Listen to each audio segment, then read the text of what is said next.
है बदल जाए यार, सम्मान बाद में देख लेंगे, पहले जिंदा रह जाते तो भी सम्मान। अपमान से कोई रोटी दे ये घर में भी स्वीकार नहीं सर होता मैं एक है। बोलना चाहती हूँ। हाँ हाँ।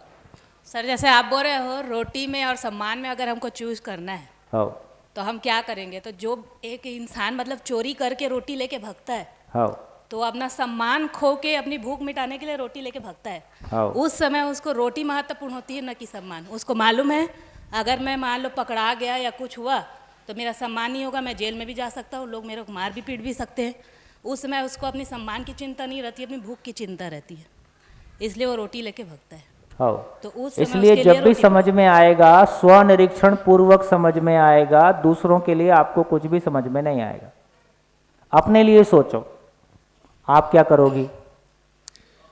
सर मैं सम्मान चुनूंगी अपने मैं लिए। सम्मान चुनूंगी पर वो रोटी चुनेगा। नहीं मतलब जो जनरली मतलब देखते हैं। वो बात ठीक है, हर चोरी करने वाला ये सोच के ही चोरी करता है कि पकड़ा नहीं जाऊंगा। यदि उसको 100% भरोसा है कि पकड़ा ही जाऊंगा, करेगा? नहीं करेगा। हर गलती करने वाला जो कुछ भी गलती कर रहा होता है, चाहे उसको पता है कि ये गलती है, पर करता तभी है जब तक उसको ये भरोसा होता है कि पकड़ा नहीं जाऊंगा। वो गुंजाइश उतनी बना के रखता है। ये बात आपकी ठीक है कि ये ऐसा दिखाई देता है, पर चूंकि हम जिंदा रहने और जीने को डिफ्रेंशिएट नहीं कर पाते हैं, इसलिए बहुत सारा आपस में मिक्स होता है। वो बात ठीक है, पर यदि आप अपने लिए शांत मन से जांचेंगे तो आप यही पाएंगे कि नहीं, सम्मान कोई महत्वपूर्ण चीज है ना। हमारे घर का आदमी भी हमको अपमान करे ये हमको स्वीकार नहीं है। वो 6 महीने रोज प्यार करे और एक दिन ऊंची आवाज में बात करे ये भी स्वीकार नहीं है। यार 6 महीने इतने इज्जत किया, एक आध दिन ऊंची आवाज में बोल लेने दो ना, हमेशा वैसे ही आवश्यकता है। चलिए अब लिख डालिए, कितने डिफरेंस आप लिख सकते हैं। मैं और शरीर कैसे अलग अलग हैं, ये नेचुरली दो अलग अलग एंटिटीज हैं, इनको हम कैसे डिफरेंशिएट कर पाते हैं। एक दूसरे की नकल मार सकते हैं।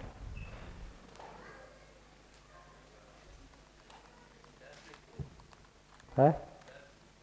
डर से क्या लिखना है? हाँ 10, जिसका 10 हो जाए वो बताइए।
बेटा कहाँ गया?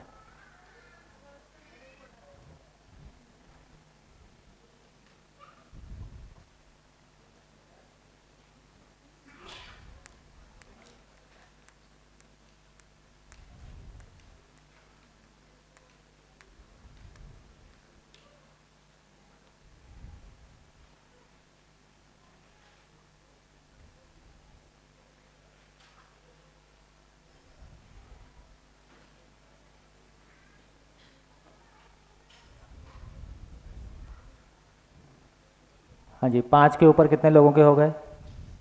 5 के ऊपर, 5 के ऊपर 10 हो गए। 10 कितने लोगों के हो गए? 10, 1, 2, 2-3 मिनट और।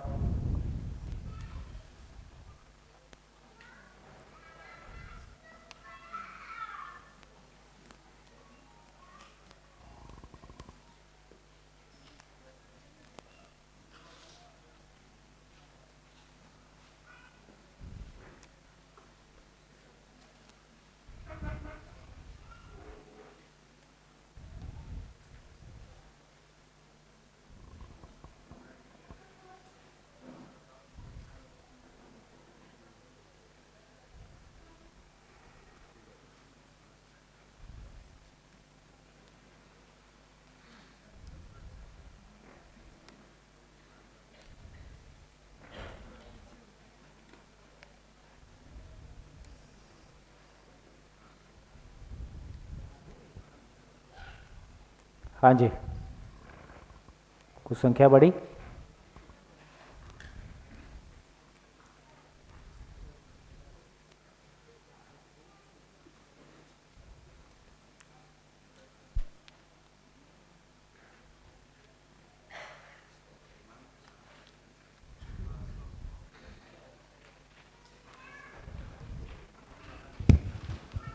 हेलो, ये हमारा जो मन है वो क्या होता है?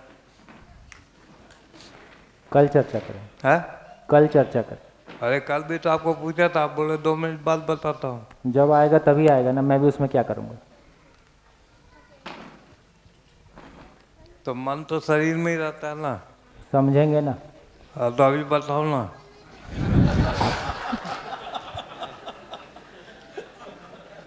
फिर तो शरीर को भूख लग जाएगी। मन तो अब कई सालों से मन भूख मर रहा है, एक दिन और सही। कल चर्चा करेंगे। हाँ जी, 10 से ऊपर कितने लोगों के? 1, क्या बात, 2 ही हैं। चलिए, 5 के ऊपर कितने लोग? क्या बात है, सोचने की मशीन काम नहीं कर रही। बाकी लोग को क्या हुआ?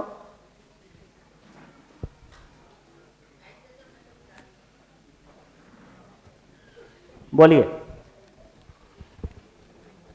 हाँ जी, 10 वाला आप ले, माइक लो।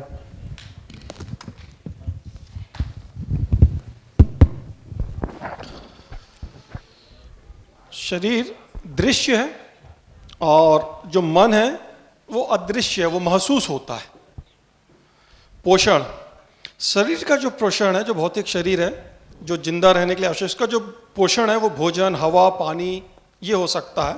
कोशिका है, उसको आपने सूक्ष्म रूप में लिखा। हाँ। इसका जो पोषण है, ज्ञान, समझ, सुख, ये सब चीज होता है। शरीर थकता है। बहुत बढ़िया। और जो भाव है, जो मन है, वो विचलित होता है। शरीर अस्वस्थ हो तो इसका इलाज। एक मिनट, शरीर थकता है, उधर क्वेश्चन मार्क लगाया, उस पर बात करेंगे। ठीक है। और हाँ, उसको थकना बोल सकते हैं, उसको मैंने विचलित शब्द यूज किया। करेंगे बात। हाँ, अच्छा, शरीर जब अस्वस्थ हो तो इसका उपाय या इलाज दवा, ऑपरेशन, फिजिकल एक्टिविटी होती है, फिजिकल पदार्थ होते हैं। जबकि भौतिक शरीर जब थकता है या अस्वस्थ होता है तो इसको आप समाधान, ज्ञान, समझ, ये इसका इलाज है। समाधान बराबर सुख, समाधान है। बहुत बढ़िया। भाव के बिना शरीर जिंदा रह सकता है, ये सत्य। भावहीन भी शरीर जिंदा रह सकता है। हाँ, अपमान पाके भी जिंदा रह सकता है। हाँ, शरीर जो है भाव के बिना, अपमान के साथ भी, अपमान के बिना भी जिंदा रह सकता है। बहुत बढ़िया। तो यह एब्सोल्यूट इंडिपेंडेंट है। जबकि भाव या मन ये डिपेंडेंट है, इसको भौतिक शरीर की आवश्यकता है। यदि मरे हुए आदमी में भाव नहीं होता है। उसको समझेंगे ठीक। कि भाव कहाँ होता है, शरीर से व्यक्त होता है या शरीर के साथ होता है, उसको समझेंगे। ठीक। पर ये भाव के बिना शरीर रह सकता, मतलब भाव के बिना तो वो नहीं है, है ना। ठीक। शरीर फिर भी समझ सकते हैं। ठीक। शरीर और इसकी आवश्यकताएं एक निश्चित क्रम में निश्चित है। हाँ, समझाना चाहूंगा कि बचपन में भूख थोड़ी लगती है, बड़े में ज्यादा लगती है, बचपन की जरूरत कम होती है, समय के साथ बढ़ती है, पर एक निश्चित क्रम में निश्चित है। आवश्यकता अलग अलग है, निश्चित है, सामयिक है। हाँ, भाव या मन की जो स्थिति है, इसकी जो विस्तार है वो असीम है, पर दायरा निश्चित है, वो सुख या समाधान। ये विस्तार असीम है, बढ़िया। पर एक्चुअल में निश्चित है, सुख या समाधान। इसमें जो इंद्रिय संतोष जो है शरीर के लिए, वो प्रायोरिटी है, प्रमुख है। इंद्रिय संतोष, भूख, मन, शरीर की जो भी जरूरत है भौतिक शरीर के लिए, जिंदा रहने के लिए जरूरी है, ये प्रायोरिटी में। जबकि इसमें मन के जीने के लिए देखें तो इसमें जो भाव का सुखद होना प्रमुख है। तो आप ये कह रहे हैं कि बेसिकली जो इंद्रिय सुख है, इंद्रिय जो सुख है ये शरीर से संबंधित है। देखिए ये गहरी बात है, ये समझने लायक बात है। ठीक है, 1 मिनट रुक जाइए, 1 मिनट बैठ भी जाइए, ये इंपॉर्टेंट है। इंद्रियों में सुख ना होता तो क्या होता?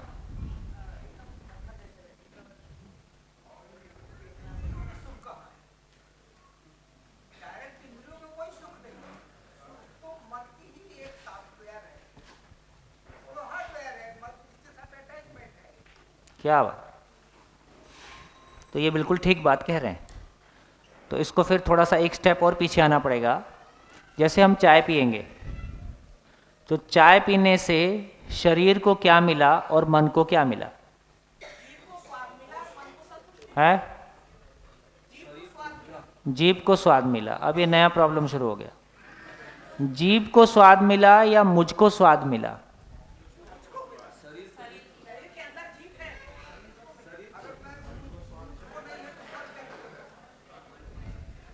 गई भैंस पानी में। तो इसका मतलब ये हुआ कि यदि आपका ध्यान कहीं और है तो बिना नमक की सब्जी का भी आपको पता नहीं चला। इसका मतलब है कि जीभ पे तो जो होना था केमिकल चेंज वो हुआ है, लेकिन ध्यान कहीं और है, तो स्वाद का पता चला नहीं चला। इसका मतलब स्वाद जीभ लेती है कि मैं लेता हूं, क्योंकि मैं कहीं और था। जब भी हम गिर रहे होते हैं तो हम कान से सुनते हैं कि ध्यान से सुनते हैं?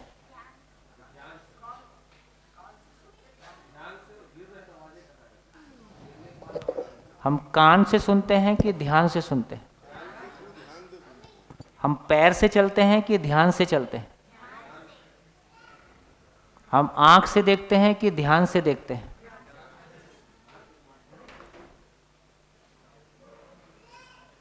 इसलिए एयरपोर्ट पे एक अच्छी लाइन लिखी रहती है, माइंड योर फुट्स।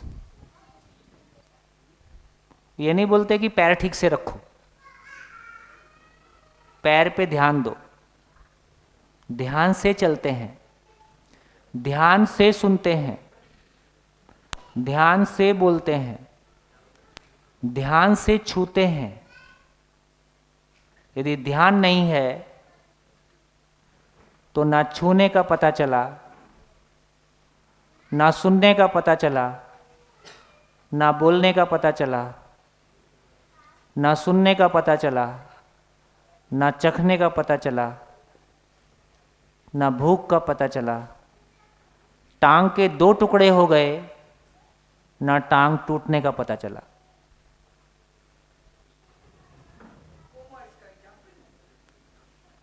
हाँ जी, पीछे माइक दीजिए। एक लाइन ऐड कर रहा हूँ सिर्फ। एक कैमरा भी देखता है, हाँ। हम लोग भी देखते हैं, दोनों में बड़ी अंतर बहुत है। बढ़िया। कैमरा भी देखता है। कैमरे के सामने प्यार करो कि मर्डर करो, इससे कैमरे को कोई प्रॉब्लम नहीं।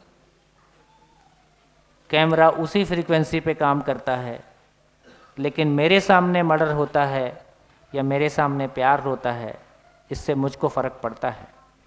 तो फ़र्क जीभ को पड़ता है कि फ़र्क कान को पड़ता है कि आँख को पड़ता है कि मुझको पड़ता है। मरे हुए आदमी की आँख को खोल के पेंसिल उसके ऊपर टिका दी जाए तो दिखाई आँख नहीं देखती है। उसी आँख को निकाल के जिंदा आदमी में लगाया जाए तो आँख देखती है। इसका मतलब इंस्ट्रूमेंट तो ठीक था, देखने वाला नहीं था, और मरने की भी आवश्यकता नहीं है, बिना मरे भी देखा जा सकता है। आप एक सामान ढूंढने गए घर में ही, और जब तक वहाँ पहुँचे तब तक ये भूल गए कि क्या लेने आया था। वहीं खूब खंगाला, सामान दिखाई नहीं दिया, सर पे हाथ मारा, वापस लौटे, याद आया कैंची लेने आया था, वहीं थी, आँख पे उसका चित्र बना था, रेटिना तक गया था, लेकिन दिखाई नहीं दिया क्योंकि क्या देखना है ये पता नहीं था। हेलो। तो मैं आँख से नहीं देखता, मैं ध्यान से देखता हूँ। मैं आँख से नहीं देखता, आँख से कुछ भी नहीं दिखता, कान से कुछ भी नहीं सुनता, मुंह से नहीं बोलते। मुंह से बोलते हैं? मुंह बोलता है कि मैं बोलता हूँ? मैं बोलता हूँ, क्योंकि मुंह का उपयोग कब करता हूँ? जब दूसरे को सुनाना है। अभी मेरे पास कितने माइक हैं? अभी मेरे पास कितने माइक हैं? देखते नहीं हो, देखते नहीं हो। इसलिए सूत्र है, समझा तो देखा, नहीं समझा तो नहीं देखा। आपने नहीं समझा इसलिए नहीं देखा। कितने माइक है मेरे पास? कितने माइक है मेरे पास? वही तो बात। एक बायोलॉजिकल माइक है, दूसरा इलेक्ट्रिकल माइक है। यदि मुझको अपने आप से बात करनी है तो इस माइक की जरूरत है। 10 लोगों से बात करनी है तो ये माइक काफी है, और 200 लोगों से बात करनी है तो इस माइक की जरूरत है।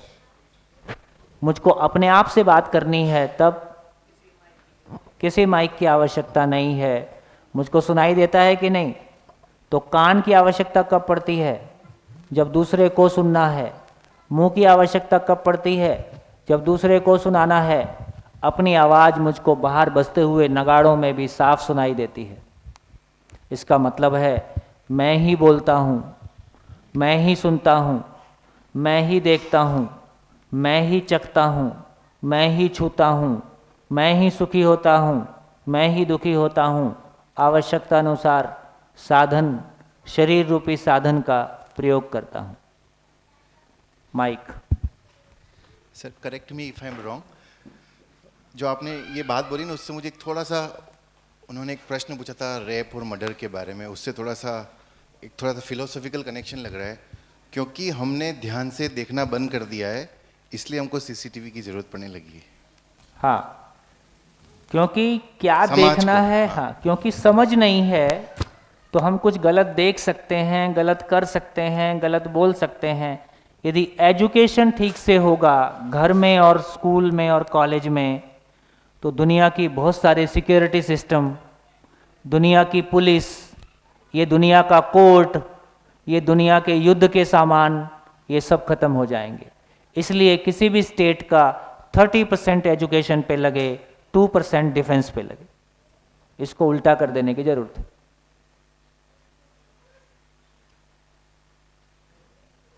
हमारे लिए एजुकेशन इंपॉर्टेंट, भाई मैं कहता हूँ किसी को दोष देने की जरूरत नहीं है। जब माँ बाप के लिए इंपॉर्टेंट नहीं है तो किसी और के लिए इंपॉर्टेंट क्यों होगा? और बच्चे पैदा किए थे कि हो गए थे? ये बहुत खतरनाक क्वेश्चन है।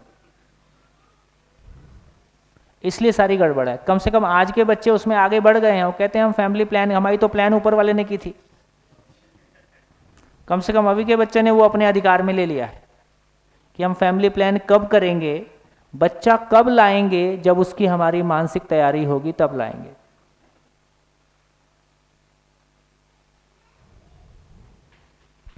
हम अवेयर हो रहे हैं, पर कभी कभी लगता है यार बहुत स्लो है मामला। 2 लाख साल हो गए, 2 लाख साल में ना सुख समझ में आया, ना सम्मान समझ में आया, है ना संबंध समझ में आए, ना अपना मानव होना समझ में आया। सारी पीएचडी, सारा आईआईटी, सारा आईएम, सारा आईएएस, सारा दुनिया भर की तमाम उठापटक के बावजूद, धर्म और अध्यात्म, इसके बावजूद एक समाज में हम समझा हुआ आदमी जीता हुआ देखें, ऐसा नहीं दिख रहा है। माँ बाप को भी जबरदस्ती फोर्स करना पड़ता है, बच्चे को निकाल देंगे तो अध्ययन में जाओ, मुश्किल से आते हैं, कैसे करें? बोलो माँ बाप, माइक दो इनको।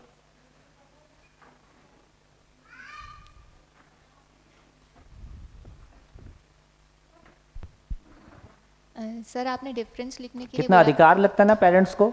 हम तो आपको पैसा दे दिए, अब तो सारी जिम्मेदारी आपकी है। नहीं सर, ऐसा बिल्कुल नहीं, भी आप तो बहुत अच्छे हो।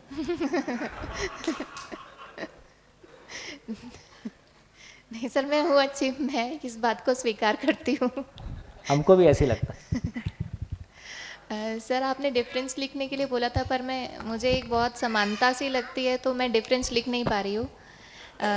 जो ये इंद्रिय सुख है, हाँ, जैसे कि मैं एक बहुत अच्छी पहाड़ वादियों में खड़ी हुई हूँ, पेड़ हैं, अच्छी धूप आ रही है, तो मेरे मन को बहुत अच्छा लगा और मेरे अंदर एक अच्छा भाव क्रिएट हुआ।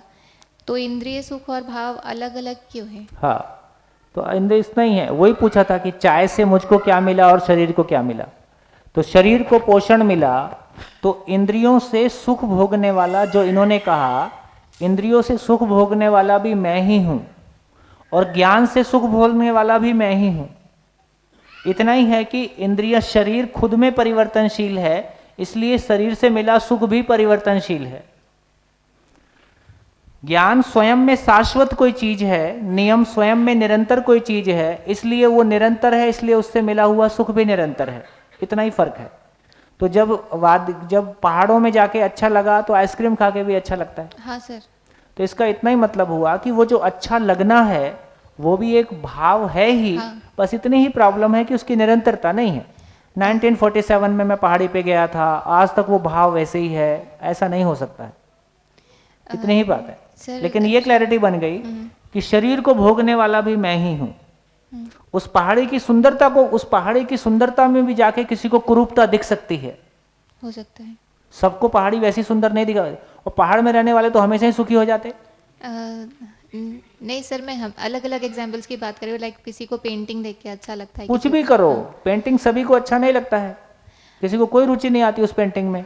तो इसका मतलब है, फिर से वही बोलूंगा, जिंदा रहने के धरातल पर सबके खुश होने के तरीके हमेशा अलग अलग ही रहेंगे। और आज जिस व्यक्ति को पेंटिंग में सुख मिलता है, कल वो पेंटिंग की तरफ देखे भी ना, ऐसा भी हो सकता है। ये हमेशा परिवर्तनशील है। सर तो एक मतलब मुझे एक प्रॉब्लम दिखती है, ये जो आप जिस प्रसन्नता की बात कर रहे हैं, तो ये तो फिर मतलब अचीव करना बहुत ही मुझे मुश्किल सा लगता है। नहीं, बहुत मुश्किल क्या, देखो बहुत आसान है। कम से कम अब तो इतनी बात हो गई है, कल के दिन भर की चर्चा में कम से कम ये क्लैरिटी हो गई। अरे ऐसी बात को समझो, इसी बात को समझो कि इधर हम कह रहे हैं कि सम्मान मेरी जरूरत है, इधर कह रहे हैं कि सामान मेरी जरूरत है। हम कैसे बुद्धू लोग हैं। अरे पेट्रोल की गाड़ी में पेट्रोल ही डाला, डीजल की गाड़ी में डीजल ही डाला, प्यास लगी तो पानी ही पिया, भूख लगा तो खाना ही खाया, सम्मान की आवश्यकता पड़ी उसमें सामान डाला, सुख की आवश्यकता लगी उसमें सुविधा डाली। इतना ही तो समझना, और कौन सा पहाड़ टूट रहा है। इतनी बात समझ में नहीं आई यार। ये सम्मान अलग चीज है, सामान अलग चीज है सर ना? नहीं सर, ये सब क्लियर है वो, और सुख अलग क्लियर नहीं है, तभी तो क्वेश्चन है। सुख एक अलग स्टेट ऑफ माइंड है। पहाड़ जाने से स्टेट ऑफ माइंड किसी, और उसमें भी पहाड़ चढ़ते समय याद आ गया कि ये हस्बैंड से झगड़ा करके आई हूं, तो पहाड़ की सुंदरता कोई काम नहीं आने वाली, ऐसा भी हो सकता है। इसका मतलब ये हुआ कि मेरा जो स्टेट ऑफ माइंड है ये भीतर की आवाज बाहर की आवाज से बहुत प्रभावशाली है। बाहर बाहर कितने भी नगाड़े बजें, अंदर की आवाज मुझको सुनाई देती है।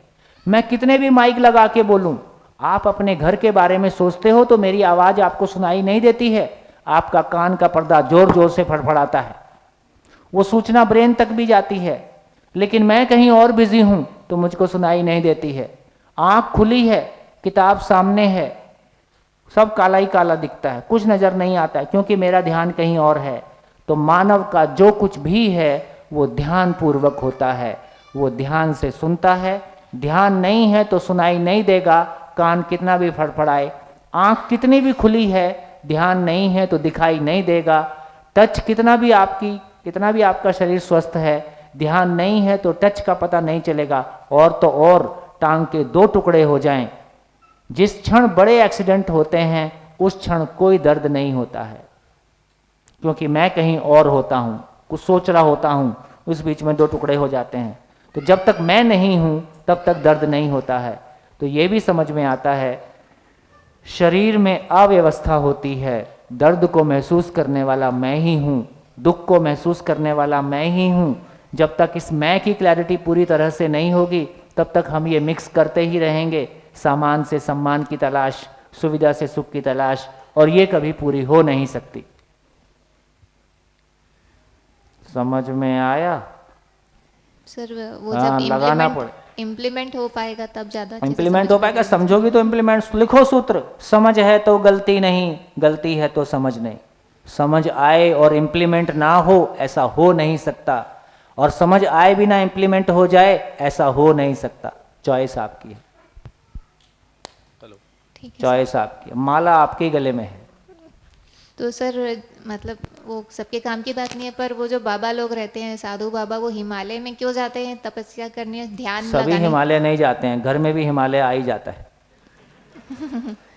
मतलब वो सिर्फ इतनी सी बात करने जाते हैं कि उनको ध्यान लगाना होता है तो वो हिमालय चले जाते हैं। ध्यान क्या चीज पे लगाना है पहले ये तो तय हो जाए। ध्यान लगाना क्या चीज पे है, ध्यान है क्या, ये कोशिकाओं में है कि कहीं अलग है, पता तो चले मैं चीज क्या हूं। फिर पूछ लेता हूं, कितने प्रतिशत लोग हैं जो सामान से सम्मान की तलाश में है, सारी आत्मा परमात्मा की बात करते हुए भी। हम रोज आत्मा परमात्मा की बात करते हैं, कौन मानेगा हमारे घरों में आत्मा परमात्मा के नाम की कोई रोशनी है? किसी ने टेक्नोलॉजी बनाई तो मोबाइल काम किया, तो हमको कोई मना करने की हिम्मत नहीं है कि ये मोबाइल काम नहीं करता है। हम रोज आत्मा परमात्मा की बात करते हैं, हमारे घरों में रोज झगड़े दिखाई देते हैं, कौन मानेगा? हमारे बच्चे ही नहीं मान रहे हैं कि तुमको कोई ज्ञान है, दूसरा कोई क्यों मानेगा? हमारे खुद के बच्चों ने हमको अस्वीकार कर दिया है। इससे बड़ी और दुर्घटना कुछ नहीं हो सकती। एक बच्चा जो आपकी हर बात पे विश्वास करता है, कोई पॉइंट पे आके आपके पूरे व्यक्तित्व को नकार देता है, हमारे पूरे व्यक्तित्व को नकार देता है, इसका मतलब वो कितनी बड़ी दुर्घटना से गुजरा है, कितने बड़े अविश्वास से गुजरा है। हम तो लैपटॉप देके और टैबलेट देके खुश हो रहे थे ना। तो भैया ये आदमी बनना और आदमी बनाना ये कोई बड़ा काम है। मकान बनाना अच्छा काम है, सड़कें बनाना, कपड़े बनाना, मोबाइल बनाना, गाड़ियां बनाना, लेकिन आदमी बनना और आदमी बनाना ये उससे छोटा काम होगा कि उससे बड़ा काम होगा? बहुत बड़ा उससे बहुत बड़ा काम है और सुखदायी काम है, और यही अपने करने लायक काम है। बाकी खाना पीना कोई ना कोई जुगाड़ बनाए रखेंगे। दम लगाओ, सही उम्र है, पूछूंगा नहीं पर सही उम्र है। धन्यवाद सर। भैया मेरे को जो एक इतना भय, उम्र भी नहीं बताती। नहीं सर, वो अभी प्रैक्टिस करूंगी तब इतनी कॉन्फिडेंस आएगी। पुरुषों से उनके पैसे नहीं पूछें, महिलाओं से उनका एज नहीं पूछें, ये क्या झंझट है? ये कौन सी प्रॉब्लम है भाई? ये कौन सा भय है? प्राण भय है, मान भय है, धन भय है, पद भय है, मान भय, मान भय है ना। 50 में भी 25 की दिखूं, बस इतना ही तो है। बहुत झंझट। 2 लाख साल हो गए भाई। ठीक है सर, अभी बस जल्दी हो जाएगा, इम्प्लीमेंट जैसे ही हो जाएगा वो चीज़ बताऊं? से ओवरकम हो जाएगा। गुड। Good good good. देखो तुम लोग हिम्मत कर लिए तो दुनिया बदल जाएगी, कोई बड़ा काम नहीं, और बहुत जल्दी बदलेगी। आप देखना अगला 20 साल। अगले 20 साल में मैं एज बताऊंगी। फिर तो नहीं भी बताओगी तो वैसी दिख जाएगी। नहीं दिखेगी सर।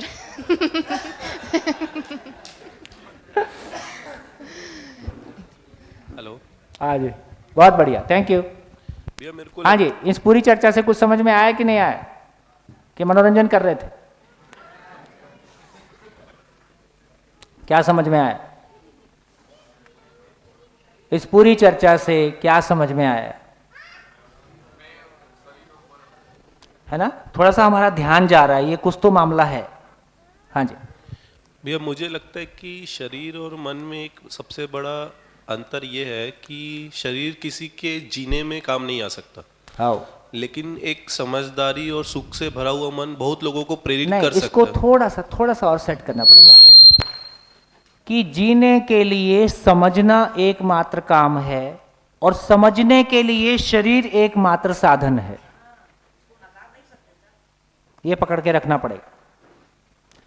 मैं जिंदा हूं इसलिए जी जाऊंगा, ऐसा कोई रास्ता नहीं है, लेकिन शरीर ही एकमात्र साधन है जिसके साथ मैं समझने का काम कर सकता हूं। तो शरीर का पर्पस ही है कि शरीर मेरे समझने के लिए एकमात्र साधन है, इसलिए ये बहुत इंपॉर्टेंट है, इसलिए इसको जिंदा बनाए रखना बहुत इंपॉर्टेंट है। तो शरीर को क्यों जिंदा बनाए रखना है? क्योंकि वो मेरे समझने के लिए इंस्ट्रूमेंट है, साधन है। बढ़िया, हाँ जी बोलिए। सर एक और डिफरेंस ध्यान में आया कि मन बदल सकता है पर शरीर एक ही रहेगा। जैसे कोई आदमी आज चोर है पर कल ज्ञानी हो सकता है, पर हाँ। वो एक ही शरीर में रहेगा। क्या बात, देखो ध्यान चला गया, है ना? है सही बोले कि नहीं?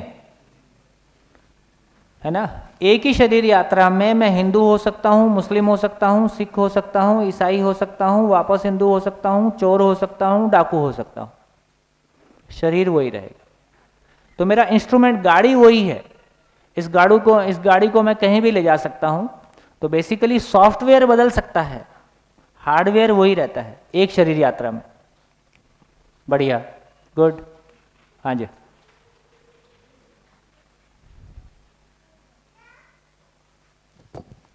हेलो। एक चीज़ और पकड़ में है कि शरीर का आकार कम ज़्यादा हो सकता है, लेकिन मन का आकार और रूप कम नहीं होता है, वो विस्तृत है। चलिए, मन में कम ज़्यादा समझ होती है, अच्छा। शरीर में कम ज़्यादा आकार होता है। मन में सुख दुख होगा, समझ कम ज़्यादा होगी, इतना ही हो सकता है। एक और ध्यान में आ रहा है, जो कोमा में होता है वो क्या होता है? जो कॉमा में होता है उसका क्या होता है? शरीर दिखता है और कोमा ऐसे ही है जैसे मेरे पास बोलने का सामर्थ्य है पर गला खराब हो जाए। तो गला खराब हो गया तो मैं क्या करूंगा? बोल नहीं पाऊंगा। इसका मतलब है कि कोमा का मतलब है कि ब्रेन में कोई प्रॉब्लम हो गई जिसकी वजह से मैं व्यक्त नहीं हो पाता हूं। उसको और समझेंगे, अभी उस तरफ और एक बार चल देंगे। हेलो। हाँ हाँ। शरीर एक गाड़ी है और मन उसका मन, बुद्धि, आवश्यकता, इच्छा उसके पेट्रोल और डीजल। शरीर एक गाड़ी है। शरीर एक गाड़ी है और मैं इस गाड़ी को चलाता हूँ। और मन भी तो, उसके लिए मन चाहिए ना। हाँ, लेकिन चलाने वाला कौन है? वही मन। हाँ, तो चलाने वाला मन, शरीर एक बुद्धि। गाड़ी है। हाँ। भोजन उसका पेट्रोल है, मैं उसको चलाने वाला हूँ। भोजन पेट्रोल है। हाँ, और ढोकला, मन फिर क्या खाकरा, हुआ? फाकरा। फिर मन क्या हुआ?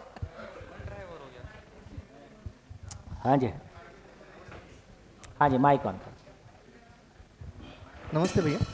मेडिकल साइंस को अगर हम थोड़ा सा ध्यान में रखते हैं हम्म। तो शरीर और मन में थोड़ा डिफरेंस समझ में हाँ, आया है। ये बात तो ठीक। बोलिए बोलिए, आप बोलिए। शरीर की जो उत्पत्ति है वो दोष धातु मल मूलम ही शरीरम ऐसा कहा गया है, और मन की जो उत्पत्ति है वो सुख दुख उपलब्धि साधनम, ऐसा एक लॉजिकल एस्पेक्ट आया हुआ है, मेडिकल साइंस के हिसाब से हम दोनों को अच्छे से एनालिसिस कर सकते हैं? ये आप हैं।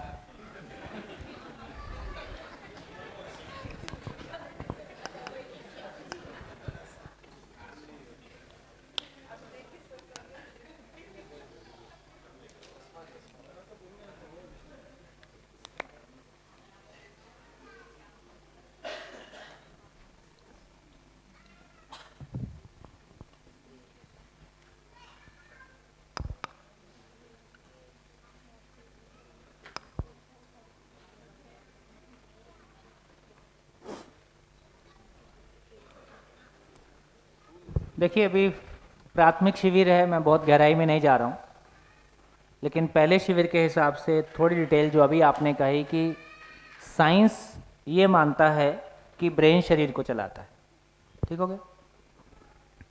यहाँ ये कहा जा रहा है कि ब्रेन तक तो ठीक है, मन, वृत्ति, चित्त, बुद्धि एटसेट्रा, ये एक कोई ये अलग एक रियलिटी है जो को फिजिकल नहीं है। इस रियलिटी का नाम है जीवन। जीवन, मैं, आई, सेल्फ, आत्मा, रूह, स्पिरिट और कुछ शब्द हो सकते हैं जो इस रियलिटी के लिए अलग अलग तरह से लोगों ने पहचाने हैं। तो इसका मतलब है, अब हम दो एग्जाम्पल लेते हैं। दो एग्जाम्पल में से मैं एक एग्जाम्पल लेता हूं जिसमें एक एग्जाम्पल है कि मच्छर काटा, दूसरा एग्जाम्पल है किसी ने गाली दिया। एक भावनात्मक, एक शारीरिक, ठीक है। अब इसको लेके समझने की कोशिश करते हैं कि ये ब्रेन और जीवन का, मन का कनेक्शन क्या है। तो एक क्लैरिटी हमारी बनती है कि मच्छर काटा, तो मान लीजिए मच्छर काटा, कहाँ काटा? टांग पे काटा, तो सूचना कैसे जाएगी? तो नर्वस सिस्टम के थ्रू ये सूचना ब्रेन को गई। अब एक तरीका है कि ब्रेन से वापस ऑर्डर आ गया कि उड़ा दो,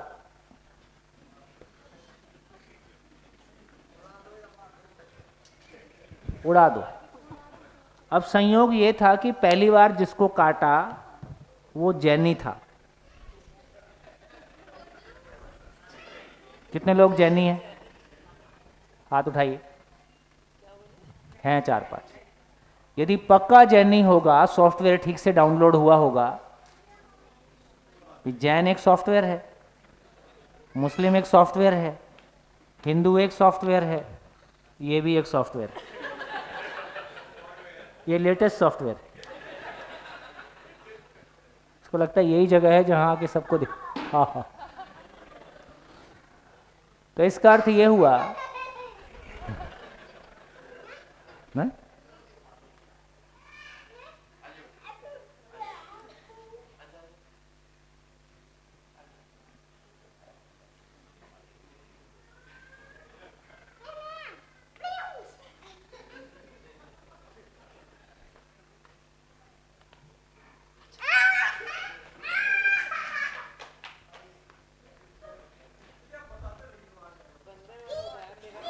हाँ जी, आराम से, आराम से, आराम से।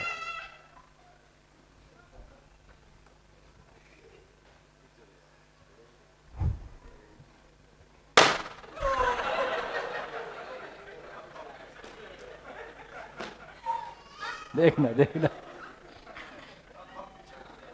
आज हर मानव अपने महत्व को जानकर तृप्त होता है। तो यहीं आके उसको लगता है कि अब कुछ काम की बात हो रही। हाँ जी, तो पहले जिसको मच्छर ने काटा वो जैन परंपरा से था। तो यदि सॉफ्टवेयर ठीक से डाउनलोड हुआ होगा तो सोते समय भी मच्छर काटेगा तो क्या करेगा?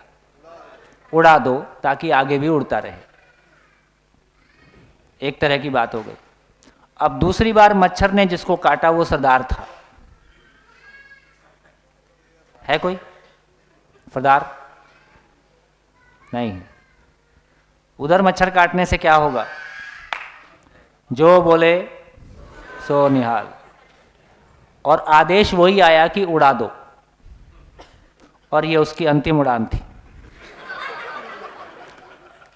इसका मतलब ये हुआ कि मच्छर काटने जैसी छोटी सी घटना में ले जाइए, बाहर ले जाइए, बाहर ले जाइए, कोई बात नहीं, सब डिस्टर्ब होते, कोई बात नहीं बेटा, फिर से आना है ना। हाँ, कोई नहीं कोई नहीं कोई नहीं, आराम से आराम से। तो इसका मतलब है कि मच्छर काटने जैसी छोटी सी घटना में भी हमारा बिलीफ सिस्टम काम करता है कि नहीं करता है। देखिए, अब जो कुछ चर्चाएं होने वाली हैं वो सेंसिटिव हैं, और अभी तक हमारे लिए दो तरह की सीमाएं हैं। कभी हमने धर्म को भी ऐसा माना कि उसके विरोध में नहीं बोला जा सकता। ये दूसरा भी विज्ञान भी भागवत की तरह से आया कि इसके अगेंस्ट भी कुछ नहीं कहा जा सकता। ये भी एक दूसरे प्रकार का धर्म है। कुछ चीजें हमको सोचने के लिए बाध्य करती हैं। कैसे? जैसे यदि आदमी केवल ब्रेन होता और केमिकल लोचा ही कुल मिला के सब कुछ होता, तो आदमी यदि ब्रेन का मतलब सोडियम पोटेशियम, ब्रेन का मतलब मैग्नीशियम लोहा, इसका मतलब है यदि ब्रेन केवल एक केमिकल है और केमिकल रिएक्शन है, जो कुछ भी एक केमिकल प्रभाव है, तो उस पर सबसे ज़्यादा प्रभाव क्या चीज़ का होने की आवश्यकता है? एक केमिकल का प्रभाव सबसे अधिक होने की आवश्यकता है। शरीर में अभी भी हम जानते हैं कि कुछ भी होता है तो उसमें कोई ऐसा नहीं उसको गले से लगा लो उसका कैंसर ठीक हो जाएगा, ऐसा नहीं हो रहा है। कोई मेडिकेशन ही हम यूज़ करते हैं, ये हमको सामान्य बुद्धि से समझ में आता है। कोशिकाएं हैं तो उसके ऊपर कोई केमिकल काम करता है, बेसिकली वो केमिकल ही है। लेकिन अभी भी आदमी पे देखें, सबसे ज़्यादा प्रभाव किस चीज़ का है? आदमी पे सबसे बड़ा प्रभाव किस चीज़ का है? विचारों का। ये अद्भुत बात है। एक व्यक्ति किसी के साथ 1 घंटा बैठता है, वो नक्सली हो जाता है, सन्यासी हो जाता है, शाकाहारी से मांसाहारी हो जाता है, मांसाहारी से शाकाहारी हो जाता है, दोस्ती दुश्मनी में बदल जाती है, दुश्मनी दोस्ती में बदल जाती है। आदमी पे सबसे बड़ा प्रभाव है तो विचारों का प्रभाव है कि केमिकल का प्रभाव है? यदि मानव केवल ब्रेन होता तो सास बहू का इंजेक्शन अलग होता, भाई भाई के बंटवारे का इंजेक्शन अलग होता, डिप्रेशन वाला अलग हो जाता, है ना, अलग अलग फोबिया के अलग अलग इंजेक्शन हो जाते। अभी भी मानव के साथ यदि सारी आर्म्ड फोर्स भी डरती है तो किसी विचार से डरती है। हथियार हमारे कितने भी बेहतर हों तो भी हमको किसी विचार से डर लगता है, क्योंकि आर्म्स से निपटने की योग्यता हमारे पास है, विचार से निपटने की योग्यता हमारे पास नहीं है। एक व्यक्ति को कुछ काउंसलिंग के बाद सुसाइडल बम बनने के लिए तैयार किया जा सकता है। वो अपने हाथ से ठंडे दिमाग से बटन दबाएगा और बटन दबाने के बाद शरीर के इतने टुकड़े होंगे कि वापस जोड़ के शरीर नहीं दिखाई देगा। ऐसे आदमी को क्या भय से बटन दबाया जा सकता है? पैसे से बटन दबाया जा सकता है? इतना आसान नहीं है। जब तक कोई आस्था उसमें नहीं जोड़ेंगे, जब तक कोई अनसीन बिलीफ सिस्टम उसमें नहीं जोड़ेंगे, तो उसके बाद कुछ पैसा काम कर सकता है। इसका मतलब है यदि मानव पे विचार इतना प्रभावी है और मानव भी किसी विचार विशेष की स्थिति को पाने के लिए हिमालय पे -40 डिग्री टेम्परेचर में शरीर को गला सकता है सारी जिंदगी। ये शरीर की किस कोशिका की आवश्यकता है? ये शरीर की किस चीज़ की आवश्यकता है? दूसरे को न्याय दिलाने के लिए आदमी अपना सब कुछ दांव पे लगा दे, ऐसा होता हुआ देखा जाता है। देश के लिए आदमी अपना शरीर दांव पे लगा दे, ऐसा होता हुआ देखा जाता है। इसका मतलब है ये सारे एट्रीब्यूट्स, ये सारे एक्सप्रेशन शरीर की किस कोशिका के एक्सप्रेशन हैं, ये हमारा ध्यान देंगे तो हमको पता चलेगा कि आखिर आदमी किसी के बोलने से इतना प्रभावित क्यों हो जाता है, कौन सी कोशिकाएं हैं जो प्रभावित हो जाती हैं। और यदि आदमी हिंदू मुस्लिम सिख ईसाई हो गया तो कौन सी कोशिकाएं हैं जो हिंदू मुस्लिम हो जाती हैं। बोलिए।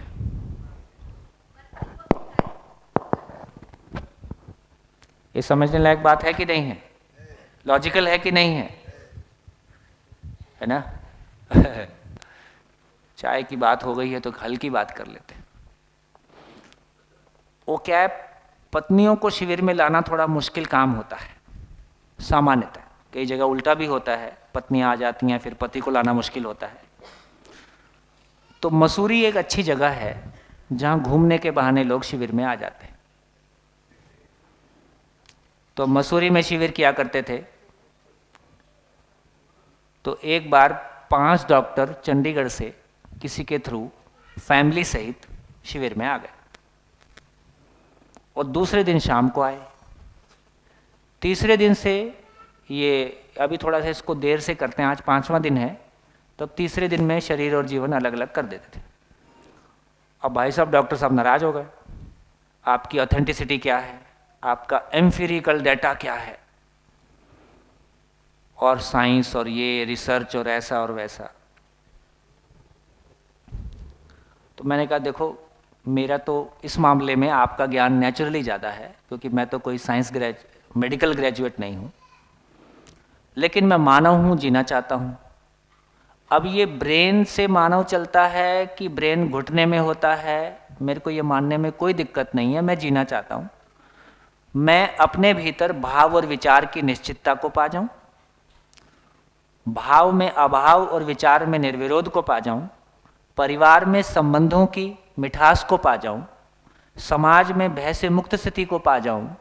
इसके लिए जो सही मान के होता हो उसमें कोई दिक्कत नहीं, अपने को तो रिजल्ट से मतलब है। रिजल्ट आ जाए तो जो भी हो उसको मान के चलने में कोई दिक्कत नहीं है, और अल्टीमेटली तो रिजल्ट प्रूव करेगा कि कोई चीज़ सही है कि गलत है।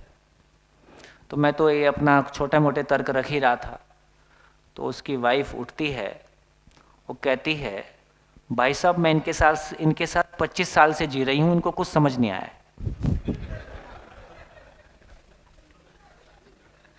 और वो इतना जबरदस्त बॉम्ब था। उसके बाद डॉक्टर साहब का तो जो होना था हो गया, आप कंटिन्यू करो, सही है एकदम। अब बाकी जो 4 और सोच रहे थे वो तो है ना, साथ में ही निपट गए। अब शिविर चलता रहा।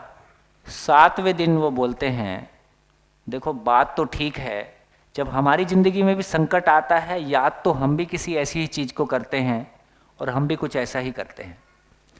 तो एक तरफ हमारे पास वो रटी हुई सूचनाएं, वो कुछ डेटा और कुछ रिसर्च पेपर्स हैं जिन्होंने हमको एक मान्यता दिया है कि ब्रेन शरीर को चलाता है। दूसरी तरफ विभिन्न सभी धर्मों में एक समानता ये भी है, सभी धर्मों में ये भी है कि लगभग सभी ने ये स्वीकार किया है कि शरीर के अलावा कोई सत्ता है जो शरीर को चलाता है। ये कॉमन है सभी धर्मों में। लेकिन उसको जब एक्सप्लेन करने की बात आती है तो ये चीज़ क्या है, ये थोड़ा सा बहुत क्लैरिटी के साथ नहीं बनता है। तो धीरे धीरे इसको समझने का प्रयास करेंगे। लेकिन अब हम कम से कम सोचने के लायक हो गए हैं। तो मुझको लगता है कि प्रमाण ही अंतिम सत्य है, और यदि मानव के पास कहेंगे तो आचरण ही प्रमाण है। मैं सारी चीज़ें क्यों समझना चाहता हूँ, मैं जीना चाहता हूँ, तो मेरे जीने की जगह है ना, यदि ब्रेन समझ के बनती हो तो ब्रेन समझ के बन जाए तो भी कोई दिक्कत नहीं है, और यदि ये ब्रेन के अलावा कोई रियलिटी है तो वो समझ में आ जाए और मेरा जीना हो जाए, तो कुल मिला के गाड़ी पार हो जाए। तो दोस्तों चाय की ओर चलते हैं, लेकिन चाय की ओर चलने से पहले जितनी बातें मैंने आपके सामने अभी ब्रेक के पहले रखी, क्या रखी कि अभी भी मानव के लिए इंजेक्शन कम प्रभावशाली है, विचार ज़्यादा प्रभावशाली है। इस विचार से कोशिकाओं में ऐसा क्या बदलाव हो जाता है ज्ञान मानव के यदि ब्रेन है तो कोशिकाओं से मिलकर ही बना है। ज्ञान किस कोशिका का भोजन है? सम्मान किस कोशिका का भोजन है? शरीर अपने आप में परिवर्तनशील वस्तु है, भाव अपने आप में अपरिवर्तनशील वस्तु है। परिवर्तनशील वस्तु का एक्सप्रेशन अपरिवर्तनशील वस्तु के रूप में कैसे आया, है ना? और किसी भाव को पाने के लिए आदमी शरीर को ही मिटा देता है। यदि मानव केवल शरीर है तो शरीर ही शरीर को मिटा दे, ये भी संभव नहीं है। इसका मतलब है कोई निर्णय लेता है इस शरीर को पंखे से लटका के निपटाना है कि इसको पटरी के सामने रखना है, और योजनाबद्ध तरीके से आदमी शरीर को निपटाता है। यदि मानव के सारे एक्सप्रेशंस को देखेंगे तो हमको ये क्लियरली समझ में आएगा, है ना? स्वयं पे भरोसा और वो आचरण में, एक्सप्रेशन में निकल के आ जाए, इसके विस्तार में हम धीरे धीरे आगे जैसे और बढ़ेंगे जाएंगे। इन्हीं शब्दों के साथ ब्रेक की ओर